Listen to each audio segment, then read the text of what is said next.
সময়গুলো তো মানুষের জীবন থেকে একটা না একটা দিন ঠিকই শেষ হয়ে যায়, কিন্তু খারাপ সময়ে আসা কিছু মানুষের প্রতি ঘৃণা সারা জীবনে থাকে। সো হ্যালো এভরিওয়ান, আসসালামু আলাইকুম। কেমন আছেন সবাই? আশা করি সবাই অনেক বেশি ভালো আছেন। সবাইকে আরও একটি অ্যানাদার ভিডিওতে স্বাগত জানাচ্ছি। আশা করি শেষ পর্যন্ত থাকবেন। আর কে কোথায় থেকে আমার এই ভিডিওটা দেখতেছেন অবশ্যই কমেন্ট করে জানাবেন। কিছুদিন ধরে দেখতেছি আমার বড় ভিডিওতে মোটামুটি একটু রিচ আসতেছে। এটার জন্য এখন কয়েকদিন ধরেই চেষ্টা করতেছি প্রত্যেকটা দিন রেগুলার বড় ভিডিও দেওয়ার জন্য। আমি গত ৮ মাসে কিন্তু একটা দিনও বাদ দিই নাই বড় ভিডিও দেওয়ার, কিন্তু মাঝখানে সপ্তাহখানেক আমি এডিটের কারণে এবং সময়ের অভাবে বড় ভিডিও দিতে পারি নাই।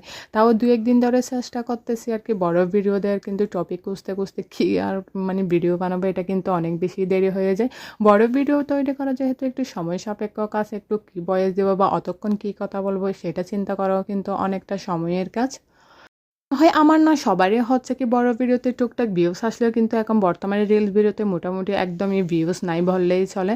আমার মনে হয় যাদের কাছে বড় বড় পেজ আছে বা যাদের কাছে আগে মিলিয়ন মিলিয়ন ভিউস হতো রিলসের মধ্যে, তাদের এখন তুলনামূলক অর্ধেকেই চলে এসেছে। আর মোটামুটি বড় ভিডিওতে একটু মোটামুটি হচ্ছে ভিউস। আমার যেটা মনে হয়, আমার যেহেতু ছোটো পেজ, আমি যতটা বুঝতেছি আর কি, তো সেই অনুযায়ী প্রত্যেকটা দিন চেষ্টা করা উচিত কি একটা হলেও বড় ভিডিও দেওয়ার, নাইলে কিন্তু অনেকটা রিচ ডাউন হয়ে যাবে, সেটা আমি বুঝতেছি। আমার এখন যেহেতু একটু মোটামুটি রিচ আসতেছে, সেটা কিন্তু বড় ভিডিও এবং ছবি থেকেই আসতেছে, তাই আমি সব সময় চেষ্টা করতেছি একটা বড় ভিডিও দেওয়ার জন্য। এখন বর্তমানে যেগুলো থেকে একটু ভালো রিচ আসে সেগুলো দেখার একটু বেশি চেষ্টা করতেছি আর কি, কিন্তু বড় ভিডিওটা অনেক বেশি সময় সাপেক্ষ, আসলে অনেক বেশি কষ্ট হয়ে যাচ্ছে। বিশেষ করে ভয়েসটা দিতে অনেক বেশি ঝামেলায় পড়ে যাচ্ছি।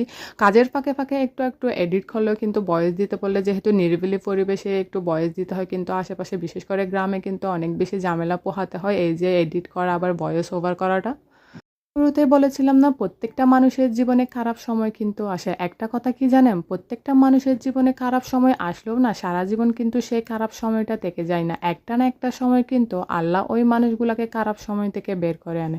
কিন্তু খারাপ সময়ে আসা কিছু মানুষের প্রতি না তাদের সারা জীবনে একটা ঘৃণা থেকেই যায়।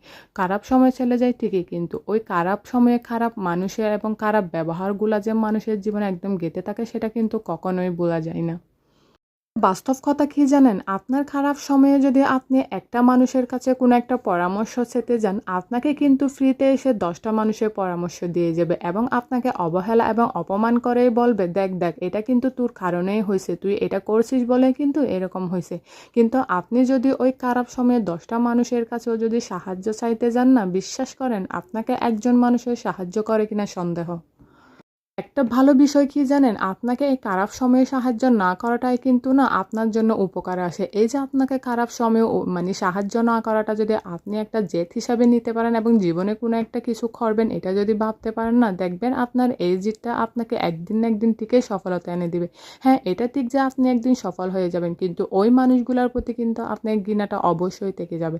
কিন্তু এই ঘৃণাটা আমরা কিন্তু বুকের ভেতর চাপায় রেখে কিন্তু সারা জীবন সামনে চলে যায় এবং সেই মানুষগুলোর সাথে কিন্তু সম্পর্ক রেখে যাই, কিন্তু তারা বুঝে না। তো সবাই ভালো থাকবেন। আসসালামু আলাইকুম।